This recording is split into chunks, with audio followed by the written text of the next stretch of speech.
Hi, this is Scott Orlin with CINEMA-Magazin, and I'm here with Jonathan Groff, one of the stars of the new movie, Taking Woodstock. Jonathan, can you introduce who's your character in the movie? I play a guy named Michael Lang in the movie who, if you know Woodstock, he's a very iconic, important person who sort of spearheaded Woodstock. It was his idea to begin with. So, this is a time period that is before you were born. How does one immerse himself, get into the whole hippie culture? The hair, the clothes, how does it kind of get you ready?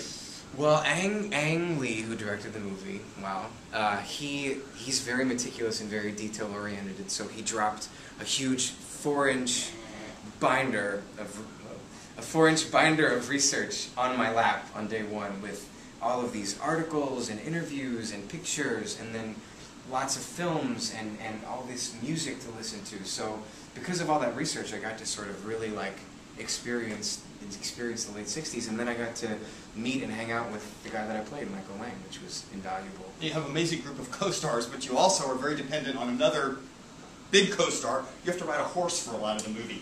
How accessible were you to horse riding? My dad trains and races horses for a living, so I'm very comfortable with horses, but he does harness racing, which is the little cart that you ride and you put your legs up like that, so you're not actually riding on the horse. So I took 2 weeks of horseback riding lessons in upstate New York. Thank you, Focus Features. It was beautiful. It was so great. It was part of the highlight of my experience was learning how to ride that horse. And that horse is amazing, RJ.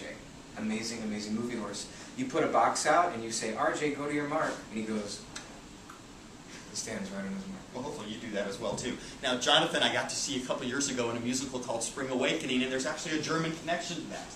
Yeah, totally. Yeah. I feel like I need to pull the microphone out of my breast pocket right now. Yeah, totally. I did Spring Awakening on Broadway for a year and a half. But it's based on a German novel? But it's based on a German play called Spring's Awakening by Frank Wedekind. And it was banned for 100 years, the play, when it first came out, because it has to do with young people and sexuality and really intense issues. So when it was written, it was banned for a very long time. And then Duncan Sheik and Steven Sater and Michael Mayer developed into a musical. Well, best of luck with everything. Thank you so much. And this is Scott Orlin. Until next time.